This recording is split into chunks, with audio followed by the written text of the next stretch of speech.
और उसके चरणों में आकर उसकी महिमा करने के लिए प्रभु हमारे जीवन में अनुग्रह दिया। इसके लिए मैं महान परमेश्वर को हृदय की गहराई से धन्यवाद देता हूं। और हमारे बीच में खासतौर पर इस गूगल मीट में बिलासपुर से एक बहन जुड़ी हुई है, अनीता मसीह करके। उनको भी हम सहृदय दिल से, हृदय की गहराई से उनको भी स्वागत करते हैं। प्रभु का नाम अमीन उनमें महान होने पाए। इसी तरह संगति में आगे बढ़ करके परमेश्वर के नाम को और अधिक ऊंचा करने के लिए प्रभु हम सब के जीवन में अनुग्रह और आशीष को प्रदान करने पाए। Praise Lord. प्रभु आप सभी के जीवन में अनुग्रह करने पाए। इस समय हम परमेश्वर के वचन में जाएंगे। प्रभु हमारे जीवन में परमेश्वर के वचन को सीखने में सहायता प्रदान करने पाए।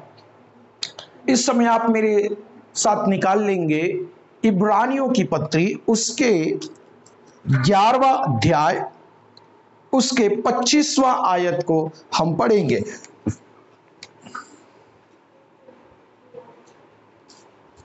इब्रानियों की पत्री उसके 11 अध्याय उसके 25वां आयत को। इसीलिए कि उसने पाप में थोड़े दिन के सुख भोगने से परमेश्वर के लोगों के साथ दुख भोगना अधिक उत्तम लगा। परमेश्वर के वचन में यहां पर लिखता है, इसीलिए कि उसे पाप में थोड़े दिन के सुख भोगने से परमेश्वर के लोगों के साथ दुख भोगना अधिक उत्तम लगा। परमेश्वर के पवित्र नाम की स्तुति और महिमा हो इस वचन के लिए। यह वचन इब्रानियों की पत्री 11वां अध्याय, जिसमें हम विश्वास से चलने वालों का एक लंबा लिस्ट को देखते हैं। वो लोग जो विश्वास से वो क्या करते थे, चलते थे, और विश्वास से वो चलकर आगे बढ़ रहे थे। इतना ही नहीं, वे अपने अपने जीवन के अंदर में विश्वास में कैसे जीवन चलाना है, विश्वास में कैसा जीवन बिताना है, इन सब बातों को वो क्या करते थे, पालन किया करते थे। यही नहीं मेरे प्रियो, इसमें और भी बहुत से लोग हैं, इसमें और भी बहुत से लोग हैं जो यहां पर जुड़े हुए हैं और जुड़ करके वो क्या कर रहे हैं, परमेश्वर की महिमा कर रहे हैं। उनके विषय में भी, उनके बारे में भी परमेश्वर का वचन कहता है। करीबन बहुत से लोग यहां पर हैं, लेकिन इसमें से सिर्फ एक ही व्यक्ति को मैंने लिया है, वो है मूसा। मूसा जिसको मैंने लिया, और ये जो 25वां वचन है उसी के बारे में कहने वाला या बोला जाने वाला एक वचन है। सबसे पहले यदि आप इस 11वें अध्याय का पहला वचन को पढ़ते हैं तो वहां पर आपको समझ में आता है कि विश्वास आशा की हुई वस्तु का निश्चय और अनदेखी वस्तु का प्रमाण है। ये विश्वास के काम है। तो उन विश्वास के कामों में कितने लोग सहभागी हुए, कितने लोगों ने अपने जीवन में विश्वास के कार्य को करते हुए क्या क्या किया, वो बहुत कुछ उस जगह पर देखने को हमको मिलता है। लेकिन अब यहां पर जिन बातों के लिए हमने आज के विषय को लिया, वो 11 अध्याय का 25वां वचन है, जहां पर कहता है कि इसलिए कि उसे पाप में थोड़े दिन के सुख भोगने से परमेश्वर के लोगों के साथ दुख भोगना अधिक उत्तम लगा। मेरे प्रिय भाई और बहनों, आज मैं और आप इस बात को जानते हैं कि हम पृथ्वी के अंदर परदेशी हैं। और यही बात आत्मिक तौर पर प्रेरित पौलुस भी अपनी पत्री में कहते हैं कि तुम अपने आप को यात्री और परदेशी जानकर पृथ्वी में व्यवहार करो। आज अगर जिन जिन विश्वासियों के अंदर, जिन आत्मिक या विश्वास करने वाले उन प्रभु के लोगों के अंदर अगर ये बातें उनके जीवन में वो महसूस करते हैं कि मैं तो इस जगत के अंदर एक यात्री हूं, एक परदेशी हूं, तो वो व्यक्ति परमेश्वर के साथ जाने के लिए वो संपूर्ण रीति से तैयार है। Praise the Lord. अब ध्यान दीजिए मेरे प्रियो, हम यात्री और परदेशी के विषय में क्या जानते हैं? यात्री परदेशी, एक छोटा सा इंफॉर्मेशन आपको मैं देना चाहूंगा। ये जो व्यक्ति होते हैं वो कहीं बाहर से आए रहते हैं, उनका आना परमानेंट नहीं होता। एक टेम्परेरी रीजन के तहत, एक सामान्य उद्देश्यों और कारणों के तहत वो आते हैं और आकर के वो क्या करते हैं, वो कुछ दिन तक अपना टेम्परेरी टेंट को, ये समझो उनके रहने का जगह है, उनका रहने का जगह वो क्या करते हैं, बनाते हैं। कुछ ही वक्त के लिए वो जब रहने के लिए आते हैं तो वो क्या करते हैं, कोई परमानेंट एरिया जगह नहीं लेते, वो बिल्डिंग नहीं बनाते। वो क्या करते हैं, एक टेंट कि जब उनको जाने का समय हो तो जल्दी से वो अपना टेंट उठा ले, अपना सामान बांध ले और वो अपने घर को निकल जाए। वो इस जगह पर वो कोई ज्यादा बड़ा कुछ करते भी नहीं, कुछ खरीदते नहीं, जैसा कोई बड़ा टीवी, कोई बड़ा और कुछ, क्योंकि उनके पास में यह धारणा होती है कि हम तो कुछ विशेष कार्य के लिए आए हैं और उसके तहत हम इस जगह पर जी रहे हैं। तो उनकी जो जो आवश्यकताओं की वस्तुएं होती है उन्हीं के तहत वो अपना जीवन यापन करते हैं। कोई बड़ा वो उधर अपना परमानेंट घर के लिए वो ऐसा नहीं सोचते। जब वक्त होता है और उस उद्देश्य का पूरा हो जाता है तो वो क्या करते हैं, उस जगह से दूर अपने घर वापस लौट जाते हैं। इन द सेम वे हम भी परमेश्वर के उस स्वर्ग से इस पृथ्वी पर आए हुए यात्री हैं। बाइबल पवित्र शास्त्र कहता है that we are the citizenship of heaven।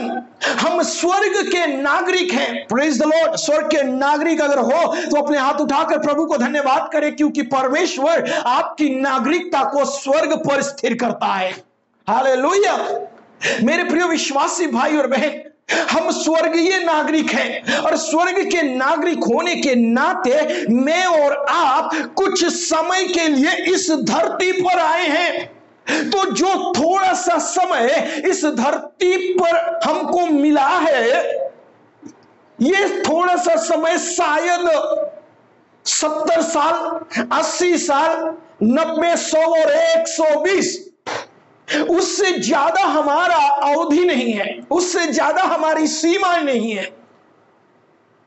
मेरे प्रियो, इतने में पहले जमाने के जो लोग थे वो काफी जिया करते थे। बाइबल में भी कुछ लोगों को बताया, कोई 900 साल, कोई 800 साल, कोई बड़ी लंबी दीर्घायु से होकर के जी रहा है। परंतु मैं आपको बताना चाहता हूं परमेश्वर के वचन से कि आपका और मेरा जो वर्तमान समय की दशा है, अभी 100-90 से ज्यादा उम्र जाना ये इम्पॉसिबल है। इतना ही नहीं, अभी तो 60 साल की उम्र को भी क्रॉस करना ये बहुत बड़ी कठिनाई की बात है। इन सब बातों को छोड़िए, तो सारी बातें आपको समझाने के लिए थी। तो इसके कारण से मैं ये कहना चाहता हूं कि जो यात्री होते हैं वो जगत के अंदर अपना कुछ परमानेंट नहीं करते। वैसे ही मैं और आप भी चंद समयों के लिए इस पृथ्वी पर आए हैं। तो चंद समय के लिए जब पृथ्वी पर आए हैं तो अपने आप को प्रभु में हालेलुया बनाकर जिए, ताकि जब हम उठा लिए जाए, स्वर्ग राज्य चले जाएं, तो फिर हालेलुया हमको क्या होगा, वहां पर परमेश्वर जगह देंगे। मेरे प्रिय भाई और बहनों, थोड़ा सा समय के लिए आया हुआ व्यक्ति वो कभी अपने लिए एक निश्चित तौर पर कोई वस्तु नहीं लेता है। ध्यान दीजिए, उसको बहुत सी कठिनाइयों का सामना भी करना पड़ता है। अब उदाहरण दूं तो ऐसे कितने उदाहरण हैं, लेकिन उसकी ओर हम नहीं जाएंगे। केवल इतना आप समझ लीजिए कि थोड़े से वक्त के लिए, अब उसका घर तो नहीं है, कि घर होता तो फिर वो क्या करता, अपने घर में बढ़िया से वो फ्रिज का पानी, अगर फ्रिज में पानी रखा हुआ है तो ठंडा पानी पीता। अगर कुछ अच्छा मन का भोजन उसको करना है तो घर में उसके अनुचित वो कर सकता है। लेकिन अगर टेम्परेरी रीति से आया है तो टेम्परेरी वर्क को वो टेम्परेरी रीति से ही वो हैंडल करता है। ठीक है, हमारे बीच में कुछ बहन लोग हैं, उनके बीच में भी मैं कभी कभी जाता हूं, तो एक बार एक ऐसा किस्सा को देखने को मिला। हम रोटी तवे में बनाते हैं, वो कढ़ाई में बनाते हैं। जब मैं पूछा कि कढ़ाई में आप रोटी पकाते हो, तो उन्होंने बोला कि थोड़े से वक्त के लिए हम तवा क्यों लेंगे। मैं बोला वो भी अच्छी बात है, अच्छा सोच है, अच्छा विचार है। तो आप समझ लीजिए, एक टेम्परेरी रीजन को एक व्यक्ति टेम्परेरी तरह से ही उसको डील करता है। इसी तरह से अगर परमानेंट होता तो बात अलग थी, लेकिन टेम्परेरी है, इसलिए वो वैसा ही व्यवहार कर रहा है। मेरे प्रिय भाई और बहनों, आप सोच करके देखिए, यहां पर मूसा के विषय में लिख रहा है। मूसा का जिंदगी आप मुझसे अच्छा रीति से जानते हैं। मूसा, परमेश्वर के वचन में लिखता है कि मूसा अद्भुत रीति से बचाया गया। मिस्र में मूसा का जन्म हुआ, और मूसा का जो जन्म हुआ, तो फिर उसका इतिहास छोड़ो, बताना चाहूंगा कि इजराइल की जो संख्या थी वो बहुत अनगिनत हो रही थी, और इजराइल की जो संख्या कितनी बढ़ोतरी हो रही थी कि मिस्री लोग क्या कर रहे थे, उनसे डर रहे थे या घबरा रहे थे। ध्यान दीजिए, मिस्री लोग घबरा रहे थे। Praise the Lord. ओके, ठीक है, हम आगे जाते हैं। परमेश्वर के वचन में हमारे जीवन में प्रभु सहायता करे। थोड़ी सी टेक्निकल प्रॉब्लम हमारे बीच में हो रही है, प्रार्थना के भाव में बैठे पवित्र आत्मा सहायता करेंगे। तो यहां पर मूसा का जिंदगी को हम देख रहे थे। मूसा का जिंदगी तो इजराइलियों की भरपूर गिनती में, ये इजराइलियों का गिनती बढ़ता गया।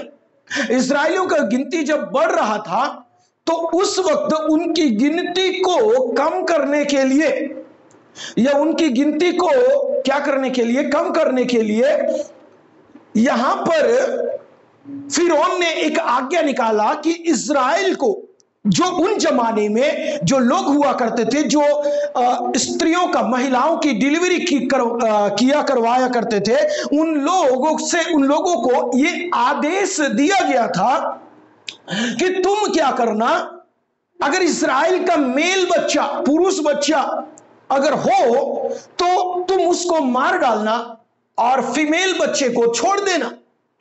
लेकिन वहां की जो धाई मां लोग थे, ये इनके अंदर में परमेश्वर का भय रहा।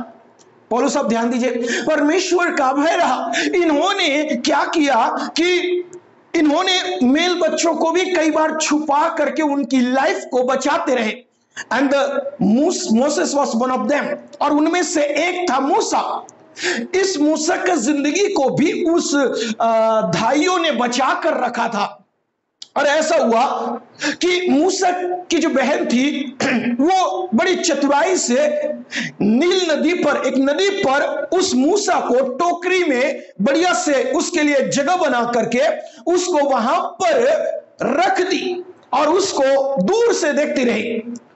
थोड़ी देर बाद वहां पर फिरौन की बेटी नहाने के लिए आई, और नहाने के समय में उसकी जो सखियां थी, उसकी सहेलियां थी, वो उस नदी के चारों ओर, उसके चारों ओर किनारे किनारे वो विचरण करती रही, घूमते हुए। उन्होंने एक टोकरी को देखा और इसको बताया। इस फिरौन की बेटी ने उस टोकरी को मंगाया और उसको खोला, तो क्या देखती है कि वो वहां पर एक छोटा सा नवजात शिशु है। ये मूसा था। तो मूसा जो कि उसको मिलकर फिर उसके बाद उसने उसको मानो एक तरह से उसको गोद ले लिया और उसको महल ले आई, फिरौन के घर में लेके आई। अब फिरौन के घर में ले आकर उसका सस्टेन कर रही है, उसको पाली पोसी बड़ा करी, और अंत में वो क्या है, अब जवानी का स्तर पर आ गया। Praise the Lord, hallelujah. हाथ उठा के एक बार हालेलुया बोलेंगे, प्रेज द लॉर्ड।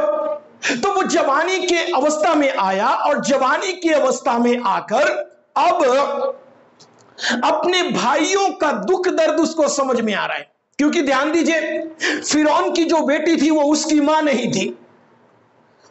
नहीं थी, और हो ना हो इस बात की जानकारी, ध्यान दीजिए, कई बार लोगों का जो हरकत होता है वो कुछ इस तरह से होता है।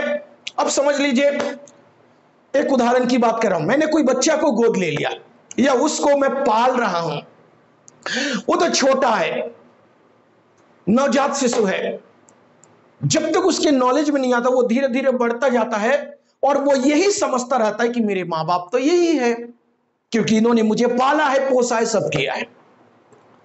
लेकिन कुछ दुनिया के अंदर बड़े चतुर और होशियार लोग होते हैं, और वो कई बार ऐसे करते हैं कि उन बच्चों और उन माता पिता के बीच में दरार पैदा करने की कोशिश करते, ये बताकर अरे ये तेरे ओरिजिनल वास्तविक माता पिता नहीं है। अब देखिए इसके अंदर उस बच्चे के लिए क्या व्यवहार आ रहा है। माता पिता के पास तो नहीं गए, लेकिन बच्चे के पास में जरूर गए, उनको बताया देखो ये तेरे मां बाप नहीं है।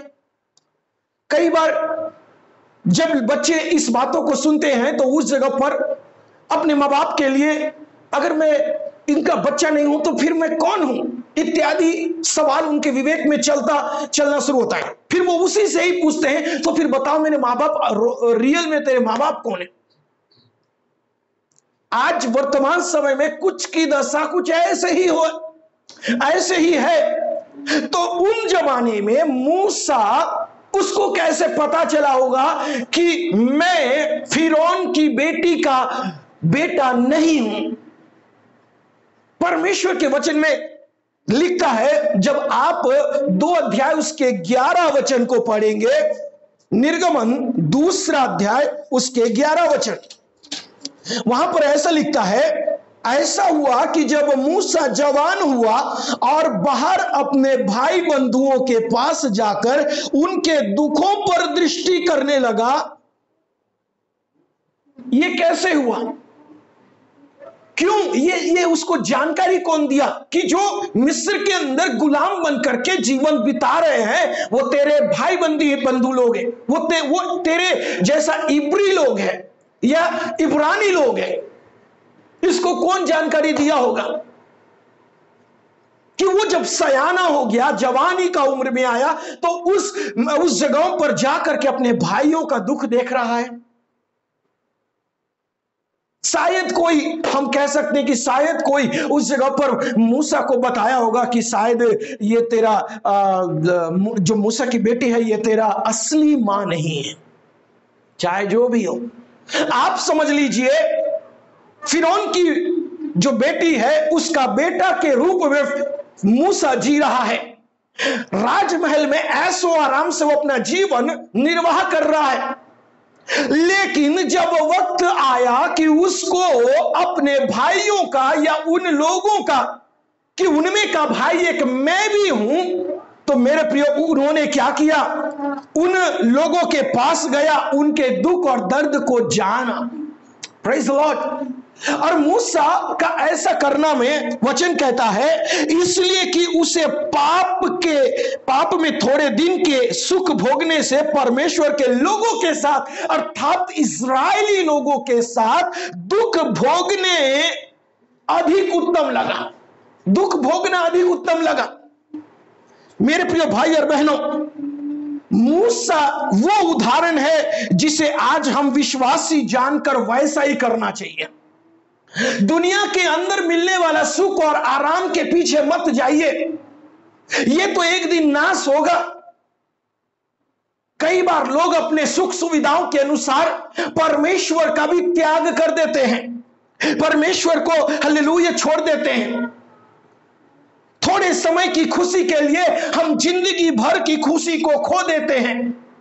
मूसा वो चाहे तो अपने राजमहल में वो फिरौन की बेटी का सुपुत्र कहलाकर वो ऐशो आराम की जिंदगी को बिता सकता था, लेकिन उसने क्या किया? उसको तिरस्कार किया, उसने उसको छोड़ा, उसने उसका तिरस्कार किया और तिरस्कार करके उसने अपने आप को यह माना कि मैं भी परमेश्वर का जन हूं। जो लोग आज पीड़ा में है, दुख में है, कष्ट में है, मैं भी उनमें से एक हूं।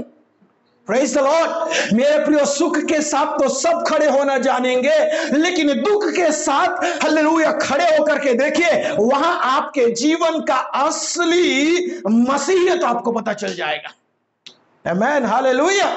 ये मसीह जीवन की सच्चाई है आज वर्तमान समय के मसीहों के अंदर में, कि वो आज अपनी सुख और सुविधाओं के लिए वो हालेलुया परमेश्वर में अपना पहचान को खो देते हैं, फिर चाहे इधर गलत काम भी करना क्यों ना पड़े। बहुत से मसीह भाई, विश्वासी भाई और बहन, वो कई बार हालेलुया गलत रास्ता अपनाते हैं। गलत रास्तों में हालेलुया केवल अपनी सुख सुविधाओं को के लिए वो समझौता करके, कॉम्प्रोमाइज करके वो परमेश्वर की राह पर से अलग हो जाते। उन तमाम लोगों से आज मेरा ये कहना है मेरे प्रिय भाई और बहनों, कि वो आज हालेलुया आप इस वचन के मुताबिक मूसा से सीखें कि आपको टेम्परेरी खुशी चाहिए या लाइफ टाइम खुशी चाहिए। दुनिया के अंदर मिलने वाली सुख और सुविधाएं उसका अंत होगा, लेकिन परमेश्वर जो अपने राज्य में आपको खुशी देगा उसका अंत कभी नहीं होगा। सो दुनिया के अंदर थोड़े से समय का दुख और क्लेश के लिए हम क्यों छटपटाएं, हम क्यों दुखित होएं, हम क्यों हालेलुया हम परमेश्वर के विरोध में कहें। आज मुझे और आपको इस बातों को जानना बहुत जरूरी है। मेरे प्रियो, भारत के स्वतंत्रता सेनानियों में हम भगत सिंह का नाम बहुत अच्छी रीति से लेते हैं। उसके बारे में थोड़ी सी जानकारी मैंने लिया तो बताता है इतिहास उसके बारे में कि वो एक ऐसा व्यक्ति था जिसने जेल खाने में रह करके संग्राम किया, उसने आंदोलन किया, उसने अन्न जल त्याग कर अपने जीवन को दुख में डाला, ताकि जो मेरे हिंदुस्तानी भाई लोग हैं, उन कैदी जो हैं, उनको भी वैसा ही व्यवहार जो अंग्रेज कैदियों को मिलता है वो भी उनको मिलने पाए। उनको जैसे सुविधा मिलता है वैसे सुविधा इनको मिलने पाए। इसके लिए उसने अपने आप को भूखा रखा, प्यासा रखा, न जाने कितने दिन तक। कई बार उसको मारा गया, पीटा गया, लेकिन वो अपने उस राह पर से नहीं हटा। क्यों? किस लिए? ताकि हमारे भाइयों के उनके साथ व्यवहार ऐसा गलत जो हो रहा है वो ठीक हो जाए करके। अगर ऐसा है तो आप जरा सोच करके देखिए कि आज मेरे और आपके जीवन के अंदर अगर जो बात हमारे जीवन की सुख सुविधाओं के विषय में होता है, हम उस पर अपना क्या प्रतिक्रिया दिखाते हैं। एक उदाहरण मैं आपको आत्मिकता के तौर पर बाइबल से बहुत उदाहरण दे सकता हूं, लेकिन इसलिए मैंने इतिहास के में से एक व्यक्ति को लिया क्योंकि उससे हमें कुछ सीखना है। एक परिवार जिसको आप रूत की किताब में देखेंगे, एली मेलेक का परिवार बैतलेम के अंदर रहता था, लेकिन जब बैतलेम में दुख आया, बैतलेम में परेशानी आया, वचन कहते हैं कि वहां पर अकाल आया, तो उस अकाल में सब प्रभु के लोग वही हैं। ये परिवार क्या समझा कि मुझे यहां पर भोजन नहीं मिलेगा, वो उस बैतलेम से निकलकर मोआबियों के बीच में जाके रहने लगा, अन्य जातियों के बीच में समझ लीजिए अपना जीवन यापन करने के लिए रहने लगा। मेरे प्रियो, बैतलेम के मायने है, बैतलेम का अर्थ है रोटी का नगर। भले ही परमेश्वर के उस नगर में रोटी का भरपूरी था, लेकिन कुछ समय के लिए वहां पर जब दुख का समय आया तो वहां पर जो लोग थे उसमें से एक परिवार उस जगह से अपने पूरे परिवार समेत निकल गया। समझ लीजिए, इसे ही हम मतलब के लिए जीना कहते हैं। मतलब के लिए जीना। प्रभु के लोगों को हालेलुया कई बार ऐसा ही अनुभव देखने को मिलता है। मतलब के लिए जीते हैं, मतलब के लिए। दूर हो जाएंगे तो नौकरी अच्छा मिलेगा, प्रभु से दूर हो गए तो फिर नौकरी पाएंगे, अच्छा पति पाएंगे, अच्छा पत्नी पाएंगे, अच्छा लाइफ स्टाइल पाएंगे, फिर चाहे उसके पीछे परमेश्वर की व्यवस्था को भी क्यों ना तोड़ना पड़े। याद रखिए, चंद समय की खुशी के लिए ऐसे भागने वाले वो दुनिया के अंदर जिन खुशियों को पकड़ने के लिए भाग रहे हैं वो ऐसे ही जिंदगी भर भागते रहेंगे। उनके जीवन के अंदर कभी उनको खुशी प्राप्त नहीं होगा। ये मैं नहीं, बाइबल पवित्र शास्त्र कहता है। आप उस जगह पर परमेश्वर के वचन में आपको पढ़ने को मिलेगा कि परमेश्वर की प्रजा होने के नाते, प्रेज़ द लॉर्ड, ध्यान दीजिए, परमेश्वर के लोग होने के नाते उनको बैतलहम में रहना जरूरी था। प्रभु की प्रजा होने के नाते प्रतिज्ञा किए हुए उस बैतलहम के अंदर उनको रहना उचित था। उससे अच्छा नहीं था कुछ और बात। लेकिन उन लोगों ने क्या जाना, परमेश्वर की प्रतिज्ञा इस देश से बंधी हुई है, इसलिए इस बैतलहम को हमको छोड़ना जरूरी नहीं है।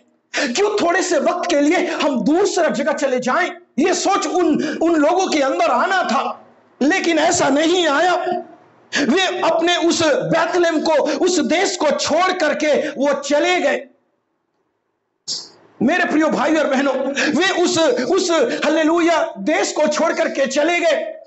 आप समझ सकते हैं, अगर हालेलुया बैतलहम के अंदर से ये परिवार अकाल के समय में अपने स्वार्थ के लिए, पेट के लिए निकल सकता है, तो याद रखिए आज हालेलुया कलीसिया के अंदर से भी हालेलुया अपने स्वार्थ के लिए कितने लोग निकल सकते हैं, कितने लोग प्रभु से दूर हो सकते हैं, कितने लोग प्रभु से अलग हो सकते हैं।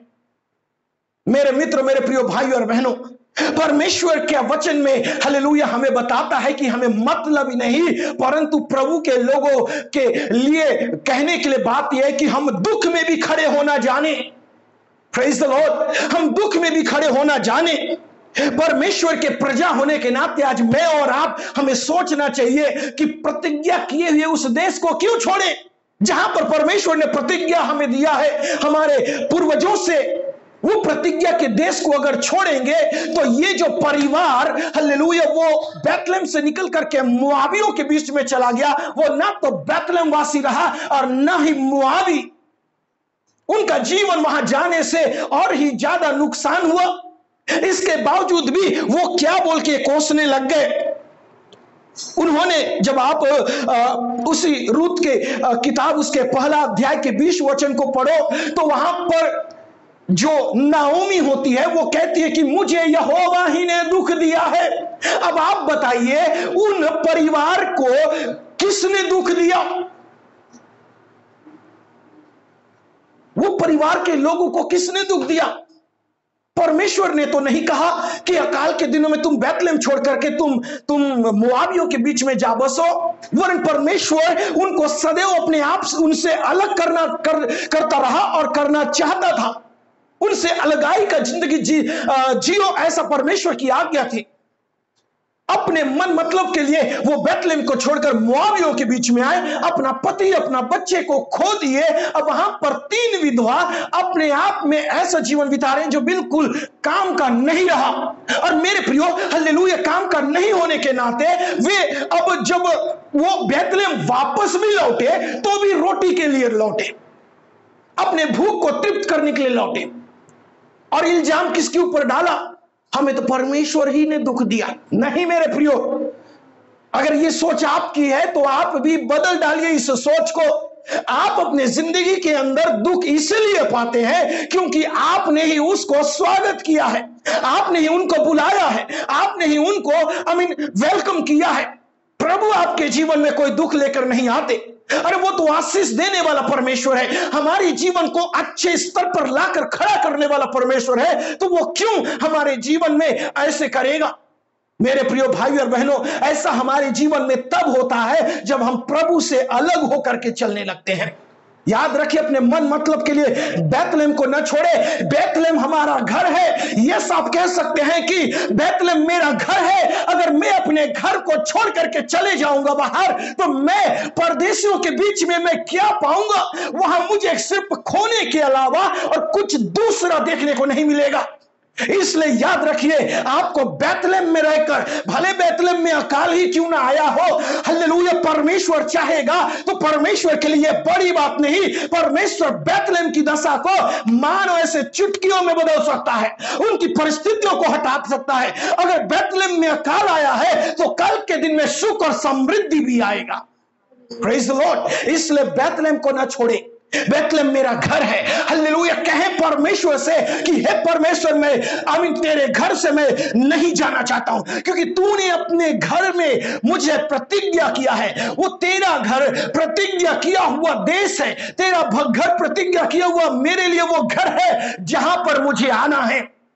अगर इस उदाहरण के द्वारा समझ लीजिए, ये परिवार बैतलहम छोड़कर चला गया तो स्वर्ग राज्य में कैसे पहुंचेगा? वर्तमान समय के विश्वासियों की दशा।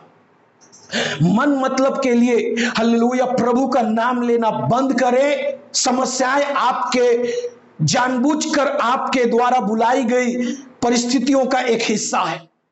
समय अभी भी है कि परमेश्वर में आए। घर से दूर हो जाने से हालेलुया हमारे जीवन में कठिन बातें घटने लगता है, परेशानियां शुरू हो जाएगी, संकट शुरू हो जाएगा। ऐसा दिन जिसको हमने अपनी आंखों से नहीं देखा, ऐसा दिन हमारे आंखों के सामने आके खड़ा होगा। फिर उस दिन बोलेंगे, हे प्रभु, हमने कौन सा ऐसा गुनाह किया जो ऐसा दिन हमको देखना पड़ा? बीमारियां आने लग जाएगी। फिर छुटकारा करवाते रहिए। मेरे लिए प्रार्थना कीजिएगा, मेरे लिए प्रार्थना कीजिएगा। नहीं मेरे प्रिय भाई और बहनों, आपको अपने घर में ही रहना जरूरी है। हम अपने हालेलुया वर्तमान समय की दशा को हम महामारी से कैसे बचा पा रहे हैं? अपने घर में रहने के कारण। तो जरा सोच के देखिए, बैतलहम में रहने से हमारे लिए कितना आशीष की बात है। सो मूसा ने क्या समझा? हम अपने वचनों में वापस आ रहे हैं। मूसा ने क्या समझा? मूसा ने यह समझा कि मैं राजमहल में अच्छा जीवन बिता सकता हूं। लेकिन इब्रानी 11:25 में कहता है कि उसने थोड़े समय का सुख का जिंदगी को उसने क्या किया? जीने से इनकार किया। Praise the Lord. कोई हमें अच्छा सैलरी देगा, कोई हमारे लिए कुछ, मैं तेरे लिए ऐसा कर दूंगा, मैं तेरे लिए वो कर दूंगा, मैं तेरे लिए बड़ा बिजनेस बना दूंगा, मैं तेरे लिए अच्छा घर बना दूंगा, तेरे को नौकरी दूंगा। इतना बोलने से हम क्यों उस व्यक्ति के पीछे नहीं जाएंगे? सोचिए। मगर मूसा ने उन सारा चीजों को रिजेक्ट किया, अस्वीकार किया। उसने बोला, राजमहल में मैं चाहूं तो सुख और ऐशो आराम से जीवन बिता सकता हूं, लेकिन मुझे वो नहीं चाहिए। मुझे क्या चाहिए? 25 में लिखता है, इसलिए कि उसे पाप में थोड़े दिन के सुख भोगने से परमेश्वर के लोगों के साथ दुख भोगना उसके लिए उचित रहा। क्यों उचित रहा मेरे प्रियो? क्योंकि उसको जानता था, क्योंकि ये मूसा जानता था, ये आज नहीं तो कल परमेश्वर इज़राइल को छुटकारा देगा। हालेलुया। तो जो लोग आज गुलाम की अवस्था का जीवन बिता रहे हैं, वो लोग क्या करेंगे? फिर उस जगह से निकलेंगे। ऐसे समय में जब मैं फिर मिस्रियों का अंत होगा, तो उस समय क्या मेरा भी अंत होगा? क्या मुझे भी परमेश्वर उनके समान बना देगा? नहीं, मुझे अपने जाति भाइयों के संग में रहना है, मुझे अपने लोगों के संग रहना है। Praise the Lord. मेरे प्रिय भाई और बहनों, बहुत से लोग होते हैं जो अपने कलीसिया, अपने लोगों के साथ मिलकर न रहते हुए वो औरों के साथ मिलकर रहते हैं। Praise the Lord. ध्यान दीजिएगा, ये मसीह जीवन की वो सच्चाई है जिससे हम कभी पीछे नहीं जा सकते। मेरे मित्र, मेरे प्रिय भाइयों और बहनों, आज मैं और आप, क्या हमको ऐसा सुविधा मिले तो हम क्या करेंगे? सोच करके देखिएगा, मूसा अगर चाहता तो वो फिरौन का बेटा कहलाकर अच्छा से जीवन यापन कर सकता था, लेकिन वो जानता था कि मैं अगर ऐसा करूं तो ये मेरे लिए पाप है, पाप में मिलने वाला खुशी है, और वो खुशी का कितना उसका अवधि है, थोड़ा सा समय का। यहां पर लिखता है पाप में थोड़े दिन का सुख भोगने के लिए मूसा तैयार नहीं हुआ, पर बहुत से लोग तैयार हो जाते हैं। याद रखें, परमेश्वर के वचन में लिखता है कि लुके छिपे की रोटी मीठी होती है। लेकिन अंत में क्या होता है? चोरी छिपे, लुके छिपे, चोरी किया, लुका, छिपाया, उस रोटी को खाया तो मीठा तो बहुत अच्छा लगा है, लेकिन जब प्रभु न्याय करेंगे तो उस दिन पता चलेगा। मेरे मित्रों, मेरे प्रिय भाई और बहनों, आज मैं और आप इस लाइन पर कभी ना आए। परमेश्वर क्या चाहते हैं हमारे जीवन से? पाप में थोड़े दिन का सुख हम ना भोगे। ये दुनिया, हालेलुया, थोड़ा सा समय में मिलने वाला सुख है, वो आज है कल चला जाएगा। लेकिन मेरे प्रियो, प्रभु के राज्य में मिलने वाला वो आनंद और वो खुशी, वो परमानेंट होगा, वो अनंत काल के लिए होगा। उसका खत्म होने का ना तो सीमा है और ना ही समय। इसलिए आप तय कर लीजिए कि आपको कौन सी खुशी चाहिए। पाप के रास्ते पर जगत के अंदर में मिलने वाला वो चंद समय का खुशी चाहिए, या स्वर्ग राज्य में मिलने वाला अनंत जीवन का खुशी। Praise the Lord. इसलिए मेरे प्रिय भाई और बहनों, हालेलुया, मुझे और आपको, हम सभी को अपने जीवन के अंदर में इन कार्यों के विषय में जागृत और तैयार रहना है। यहूदा 30 चांदी का सिक्का के लिए उसने यीशु मसीह को चुंबन दे करके पकड़वाया।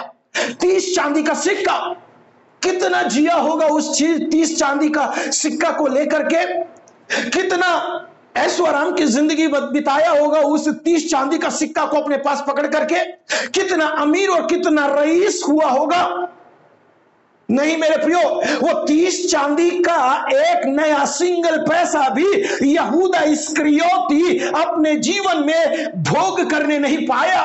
वचन बताता है कि उसने अपने हाथ से एक रस्सी तैयार करी और वो अपने गले पर फंसाकर वो अपने आप को फांसी लगा लिया, आत्महत्या कर लिया। इसका मतलब आप समझ लीजिएगा, जगत के अंदर मिलने वाला जो खुशी होगा वो टेम्परेरी होगा, थोड़ा सा समय का होगा। उसके पीछे न जाएं, उसके पीछे न जाएं, कभी वो आपके हाथों में नहीं आएगा। इसलिए उन चीजों को अस्वीकार करते हुए परमेश्वर के साथ में आगे बढ़े। परमेश्वर के रास्ते पर, हालेलुया, भले ही आपको थोड़ा सा दुख देखने को मिलेगा, थोड़ा सा क्लेश देखने को मिलेगा, लेकिन परमेश्वर के लोगों को क्या दुख, क्या क्लेश, क्योंकि परमेश्वर के वचन में प्रभु के लोगों के लिए एक बात लिखता है कि दुनिया के जीवन के अंदर में मिलने वाला थोड़ा सा दुख और क्लेश उस स्वर्ग राज्य में मिलने वाला आनंद से बढ़कर नहीं है। हालेलुया। इसलिए मेरे प्रिय भाई और बहनों, बहुत से सेवक लोग क्यों आज अपने परिवार को, अपने पत्नी, अपने बच्चे, अपने घर द्वार को छोड़कर क्यों सेवा में चले जाते? उन्हें भी तो अपनी प्रॉपर्टी पाने का हक है। बहुत से विश्वासी क्यों प्रभु के नाम के लिए निंदा सहते हैं? क्यों उनको मार खाना पड़ता है? क्यों उनको कष्ट सहना पड़ता है? क्यों उसको समाज से तिरस्कार किया जाता है? क्यों उनको दुख देखना पड़ता है? और ऐसा होते हुए भी वे बड़े हिम्मत के साथ परमेश्वर के संगति में वो बने रहते हैं, और बने रह करके भी प्रेज़ लॉर्ड वो क्या करते हैं? प्रभु प्रभु कहते रहते हैं, क्योंकि उनको मालूम है कि इस दुनिया में हमको मिलने वाला दुख वो परमानेंट नहीं है। वो अभी आया जरूर है, हमारे जीवन को उथल पुथल मचाया जरूर है, लेकिन ये जैसे ही चला जाएगा, जैसे ही चला जाएगा, और उसके पश्चात मैं परमेश्वर के राज्य में आनंद और खुशी के साथ जीवन व्यतीत करूंगा। Praise the Lord. वो अनुभव क्या होगा मेरे प्रियो? इसलिए दुनिया में मिलने वाले उन चीजों की ओर न जाए, दुनिया में मिलने वाले उन सुखों की, बेशक वो सुख हमको चाहिए, लेकिन पाप के रास्ते से नहीं, पाप के भागी होकर नहीं, पाप का अधीनता में होकर नहीं। सुख चाहिए वो प्रभु देगा, लेकिन उससे बढ़कर हमें वो सुख चाहिए जिसके लिए हम आज तक प्रभु में बने हैं। Praise Lord, hallelujah. इसलिए मेरे प्रिय भाई और बहनों, मूसा ने अपने जीवन में यही डिसाइड किया, मैं पाप का, वो मिस्र का सुख नहीं भोगूंगा, मुझे इजराइलियों में शामिल होना है, क्योंकि इजराइलियों में शामिल होऊंगा तो मैं फिर हालेलुया कहां जाऊंगा? उस कनान में। प्रेज़ लॉर्ड, मालूम नहीं था कि जो व्यक्ति ऐसा सोच रहा है उसी के द्वारा ही परमेश्वर उसको क्या करेगा? हालेलुया छुटकारा दिलाएगा। उसी के द्वारा परमेश्वर उसको क्या करेगा? इजराइलियों का वो छुटकारा करेगा। अगर ऐसा है तो मेरे प्रिय भाई और बहनों, आज चुनाव हम अपने आप से करें कि हमें क्या चाहिए, टेम्पररी वस्तु चाहिए या फिर परमानेंट। काम उसके अनुरूप कीजिए। परमेश्वर के वचन में क्या लिखता है, कुछ बातों को मैं बोल करके समाप्त करूंगा, समय ज्यादा हो रहा है। आप मेरे साथ निकाल लेंगे रोमियो की पत्री उसके 8वां अध्याय उसके 18 वचन को हम पढ़ेंगे। रोमी 8 उसके 18। वहां पर लिखता है, क्योंकि मैं समझता हूं कि इस समय के दुख और क्लेश उस महिमा के सामने जो हम पर प्रकट होने वाली है कुछ भी नहीं है। आमेन, हालेलुया। प्रभु के वचन में क्या लिखता है? एक हालेलुया बोलेंगे, प्रेज द लॉर्ड, हालेलुया। यहां परमेश्वर के वचन में प्रेरित पौलुस कहते हैं, क्योंकि मैं समझता हूं इस समय के दुख और क्लेश उस महिमा के सामने जो हम पर प्रकट होने वाली है कुछ भी नहीं है।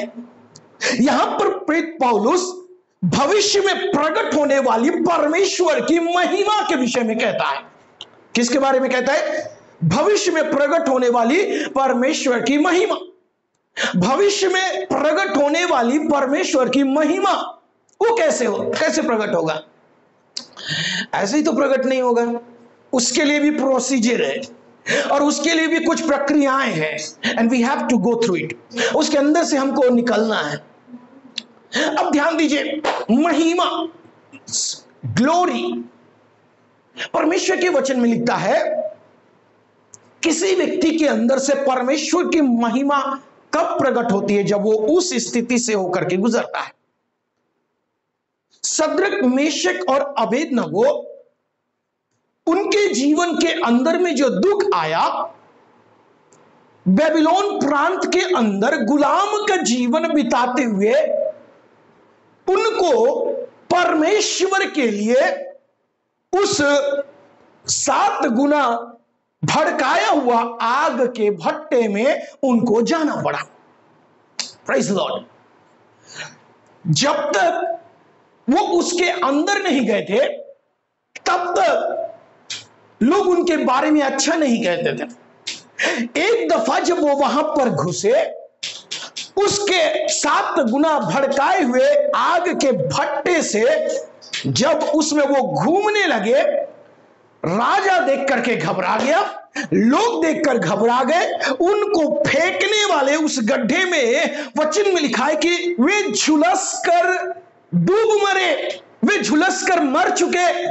लेकिन सद्रक, मेशक, अबेदनगो का परमेश्वर उन लोगों के संग संग चल रहा है, उनको प्रोटेक्शन देते हुए कि तेरे लिए भड़काया हुआ 7 गुना आग का भट्टा भी तेरी कुछ हानि ना करेगा। आमेन, हालेलुया। ये परमेश्वर की प्रतिज्ञा है मेरे प्रिय भाई और बहनों। जब सद्रक, मेशक, अबेदनगो को 7 गुना भड़काया हुआ आग का भट्टा उनके बाल को भी बाका नहीं कर पाया, इन द सेम वे दुनिया के अंदर में जो चलने वाली आज महामारी भी परमेश्वर मुझे और आपको, हमारी प्रोटेक्शन भी इसी रीति से करेगा। Praise the Lord, hallelujah. ये समझ लीजिए, वो दुख की भट्टी है जिसमें से होकर के हमको गुजरना है।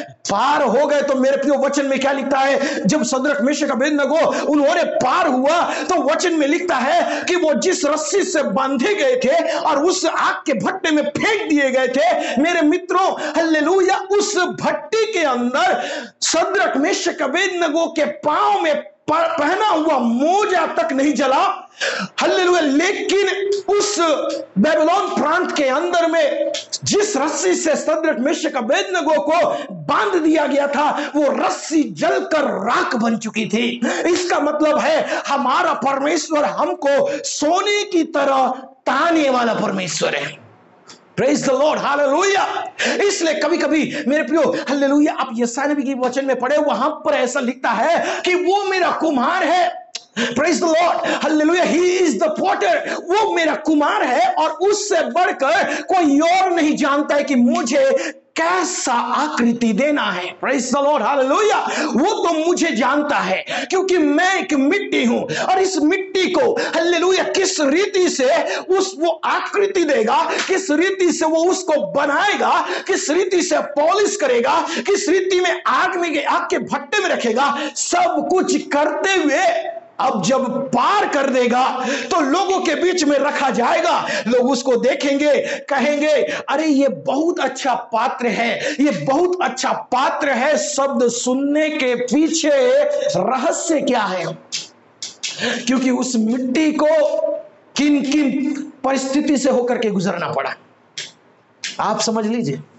वक्त बहुत कम है आगे बताने के लिए। मेरे प्रियो, बस अपने आप को परमेश्वर के हाथों में सौंपे। वो जो दुख आपके जीवन में अगर समझिए आया, तो आप उसमें न घबराएं, आप उसमें परमेश्वर के विरोध में न जाएं, कोई भी बुराई की बात न करें, अपने आप को प्रभु के हाथों में सौंपे। जैसे हमने भजन संहिता में पढ़ा कि अपना मुकद्दमा परमेश्वर के हाथों में सौंप देता था। प्रभु के हाथों में अपने आप को समर्पित करें। मेरे प्रियो, वो रंग, वो रूप, वो वैल्यू देगा जो वैल्यू दुनिया के अंदर में आपको कभी नहीं मिलेगा। 10 गुना बढ़कर, 10 गुना क्या, 100 गुना बढ़कर मिलेगा। Praise the Lord. इसलिए दुनिया के सुख के पीछे ना भागे। चाहिए तो सद्रक मेशक भी, अबेदनगो भी, वो चाहिए तो उस 7 गुना भड़के हुए दुख के भट्टे को देख करके वो अपने आप से प्रभु का इनकार कर दिए होते, लेकिन नहीं, उन्होंने बोला कि भले हमारा परमेश्वर इस भट्टी से हमको बचाने की ताकत रखता है, और अगर नहीं भी बचाएगा तो भी हे राजा, हम तेरे द्वारा खड़ी करी हुई मूरत को हम दंडवत नहीं करेंगे। Praise the Lord. ये होता है कि विश्वास। चंद समयों के लिए अपने आप का समझौता न करें। परमेश्वर का वचन है कि अगर आप प्रभु के लिए अपने जीवन की उन आवश्यकताओं और इच्छाओं और अभिलाषाओं को मारते हो, परमेश्वर अपने राज्य में आपको 100 गुना लौटाएगा। आमीन, हालेलुया। ये यकीन है, ये मेरी बोली हुई बात नहीं, परमेश्वर का वचन है। It's a word of the Lord. ये परमेश्वर ने वायदा किया हुआ वचन है। विश्वास करते तो परमेश्वर के नाम की महिमा करें। मेरे प्रियो, सचमुच हमारे जीवन के अंदर ये बातें होगी, और अगर ऐसा है तो आज मुझको और आपको इन बातों में से होकर गुजरना बहुत जरूरी है। तो पौलुस क्या कहता है कि हम उस दुख और क्लेश, उसे महिमा के सामने जो हम पर प्रकट होगा। दुख आया जिंदगी में, क्लेश आया जिंदगी में, परेशानी आया जिंदगी में, फिर भी प्रभु का नाम जपता गया। Praise the Lord. दुख में जपा, क्लेश में जपा, हालेलुया, प्रभु प्रभु करता रहा, प्रभु के नाम के अलावा किसी और के पीछे नहीं गया। मेरे प्रियो, प्रभु में जिया और अंततः प्रभु में मर गया। और हालेलुया, परमेश्वर का वचन लिखा है कि अंत तक विश्वासी रहा तो मैं तुझे जीवन का मुकुट दूंगा। परमेश्वर के राज्य में जब चला गया, परमेश्वर हालेलुया आपको स्वागत कर रहा है। Praise the Lord. परमेश्वर आपको स्वागत कर रहा है, मानो हालेलुया वह अपने सिंहासन से अपने हालेलुया उस व्यक्ति को स्वागत कर रहा है जो उसके लिए पृथ्वी में रहते हुए कष्ट उठाया, दुख उठाया, परेशानी में से होकर के गुजरा। Praise the Lord, hallelujah. उस दुख परेशानी में से होकर के गुजरा। ऐसे लोगों को प्रभु कैसे सम्मान दे रहा है? ऐसे लोगों को प्रभु सम्मान दे रहा है, और प्रभु सम्मान देते हुए उनके लिए क्या कह रहा है कि ये देखो, ये वो लोग हैं जो मेरे लिए पृथ्वी पर कष्ट लेकर के आए, कष्ट सहते हुए उन्होंने मेरा नाम जपना नहीं छोड़ा। अंततः वहां पे जो महिमा मिलेगी, हालेलुया, उस दिन ये वचन हमारे जीवन में पूरा होगा कि ये दुनिया का दुख और क्लेश उस स्वर्गीय महिमा के सामने जो हमारे जीवन के अंदर है वो, हालेलुया, उस पर वो कुछ भी नहीं है। तो क्यों टेम्पररी चीजों के लिए हम समझौता करें? क्यों टेम्पररी चीजों के लिए हम अपने प्रभु का तिरस्कार करें? मार भी खाना पड़े या जान भी देना पड़े, प्रभु में बनकर के जिए। प्रभु में बनकर जीऊंगा, प्रभु के लिए जीऊंगा, प्रभु का ही होकर जीऊंगा। अगर ऐसा सोच लेकर के हम आगे बढ़ते तो परमेश्वर हमारी सोच को आदर करता है। Praise the Lord, hallelujah. मेरे प्रिय, और कुछ बातों को मैं आपके बीच में जल्दी जल्दी रखना चाहूंगा। दूसरा कुरिन्थी उसके 4 अध्याय उसके 17वां वचन, दूसरा कुरिन्थी 4 अध्याय 17, वहां पर क्या लिखता है? क्योंकि हमारा पल भर का हल्का सा क्लेश हमारे लिए बहुत ही महत्वपूर्ण और अनंत महिमा उत्पन्न करता जाता है। हालेलुया। परमेश्वर के वचन में लिखता है, क्योंकि हमारा पल भर का हल्का सा क्लेश हमारे लिए, किसके लिए? हमारे लिए प्रभु में उठाया गया थोड़ा सा दुख बड़ा नहीं है। याद रखिए, परमेश्वर के वचन में लिखता है कि परमेश्वर अपने लोगों को ऐसे परिस्थितियों से होकर कभी नहीं गुजरने देता जो उनके जीवन में सर्वनाश करती है। वो क्या करते हैं? बिल्कुल जितना हम सह सकते, जितना हम कर पाते, वचन में लिखता है कि क्योंकि हमारा पल भर का हल्का सा क्लेश और दुख हमारे लिए बहुत ही महत्वपूर्ण और अनंत महिमा उत्पन्न करता है। आपके जीवन में जो महिमा है वो प्रकट होगा, वो 1 या 2 दिन के लिए नहीं, अनंतता के लिए प्रकट होगा। हालेलुया, अनंतता के लिए प्रकट होगा।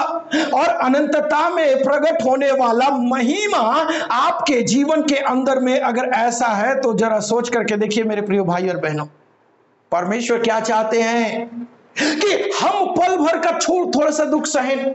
चलिए सहते हैं थोड़ा दुख प्रभु के लिए, प्रभु के लिए दुख उठाना, प्रभु के लिए हालेलुया भूखा रहना, प्रभु के लिए प्यासा रहना, प्रभु के लिए मार खाना, प्रभु के लिए अपने शारीरिक अभिलाषाओं को मारना, प्रभु के लिए अपनी शारीरिक अभिलाषाओं को त्यागना। अगर बन पाते हैं, कर सकते हैं तो करिए। परमेश्वर के वचन में कहता है कि ये बात आपके जीवन के लिए अनंत महिमा का कारण बनेगा। बलराम भाई ध्यान दो, अनंत महिमा का कारण बनेगा। अगर ऐसा है तो आप अपने जीवन में हालेलुया अनंत महिमा का कारण क्यों नहीं बनते? Praise the Lord. आप वो पात्र बनिए जो पात्र के अंदर प्रभु की महिमा दिखाई देती है। हालेलुया, प्रभु की महिमा दिखाई देती है। अगर ऐसा है तो मेरे प्रिय भाई और बहनों, आज मैं और आप अपने जीवन के संबंध में इन बातों को देखें। प्रभु हमसे इन बातों की उम्मीद और आशा करते हैं। यही बात दूसरा थिस्सलुनी उसके 1 अध्याय उसके 4 वचन में भी लिखता है। मैं पढ़ना चाहूंगा दूसरा थिस्सलुनी की पत्री उसके 1 अध्याय उसके 4 वचन। यहां तक कि हम आप परमेश्वर की कलीसिया में तुम्हारे विषय में घमंड करते हैं कि जितने उपद्रव और क्लेश तुम सहते हो उन सब में तुम्हारा धीरज और विश्वास प्रकट होता है। हालेलुया। नंबर 1 परमेश्वर की महिमा प्रकट हुआ, एंड पॉइंट नंबर 2 विश्वास और धीरज प्रकट हुआ। Praise the Lord. आपके जीवन का विश्वास अगर प्रकट करना है तो मेरे प्रियो आपको इस प्रक्रियाओं से गुजरना पड़ेगा। गुजरने के लिए तैयार है बलराम भाई? गुजरने के लिए तैयार है? Praise the Lord. परमेश्वर हमारे जीवन में ऐसी बातों की उम्मीद और आशा रखते हैं। मेरे प्रिय भाई और बहनों, अगर ऐसा है तो आज मैं और आप इन बातों को सोचे कि बाइबल पवित्र शास्त्र क्या कहता है। Praise the Lord. बाइबल पवित्र शास्त्र क्या कहता है इन विषयों के ऊपर कि जब हम इन दुख से होकर के गुजरते हैं तो ये दुख हमारे जीवन के अंदर में प्रभु की हालेलुया महिमा को प्रकट किया। उसके अनंतता महिमा को प्रकट किया, विश्वास को प्रकट किया और धीरज को प्रकट किया। Praise the Lord, hallelujah. इतना सब कुछ हमारे जीवन में परमेश्वर हालेलुया करता है। तो आज हम क्यों इन बातों को ध्यान नहीं देते? प्रेज़ द लॉर्ड, आज हम क्यों इन सब बातों को ध्यान नहीं देते?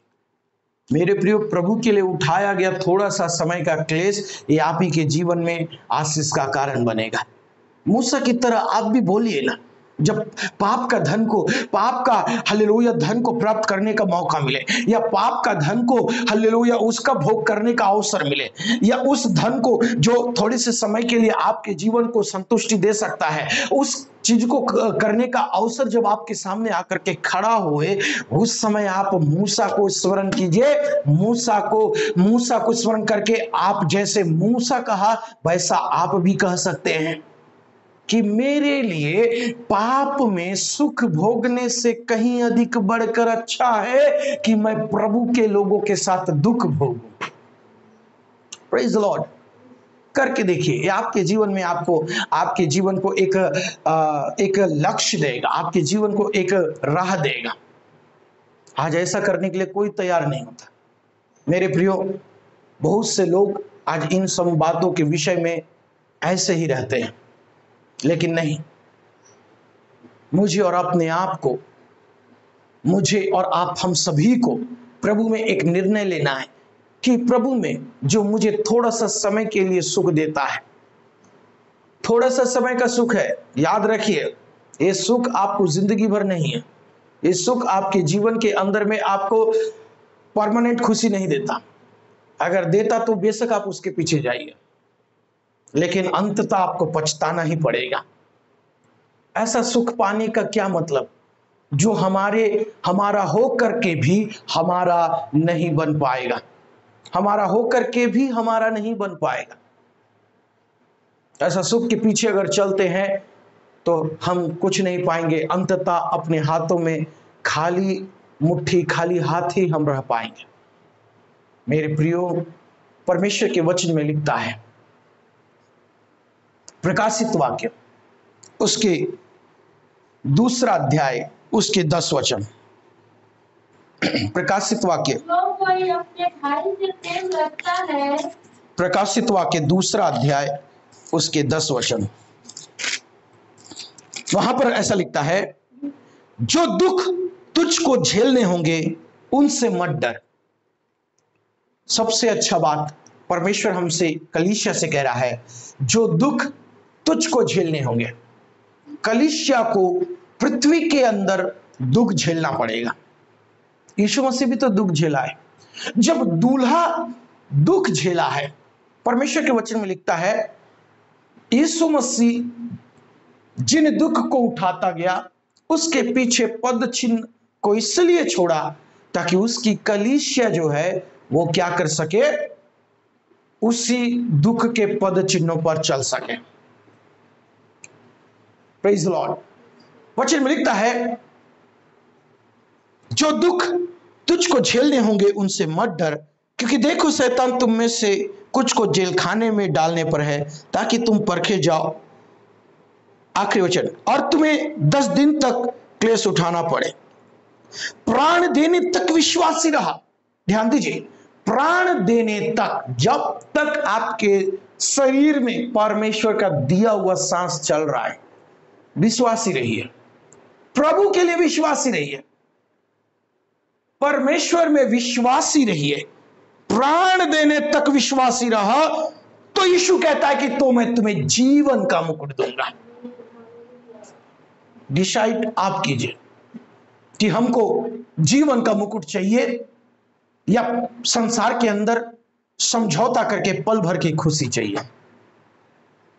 पल भर की खुशी हमारे जीवन को थोड़ा सा समय के लिए राहत तो देगा, मगर अंततः वो भी हमसे छीना जाएगा, वो भी मिट जाएगा। लेकिन जो अगम स्थिर है, अर्थात ये जीवन का मुकुट, प्रभु में मिलने वाली वो महिमा, प्रभु में मिलने वाला वो विश्वास, प्रभु में मिलने वाला वो धीरज, अगर उसके अनुसार हम जीवन बिताते हैं तो मेरे प्रिय भाई और बहनों, परमेश्वर हमारे जीवन में वो बहुत ताज से आशीष देता है। मूसा को उसने कितनी आशीष दिया होगा। Praise Lord. भले ही मूसा अपने जीवन में किए गए एक गलती के पीछे उसको कनान देश में प्रवेश करना का एक मौका नहीं मिल पाया, प्रभु उसको लेकिन दूर से दिखाए। इसके साथ साथ जो उसने प्रभु के लिए सैक्रिफाइस किया, प्रेज लॉर्ड, हालेलुया,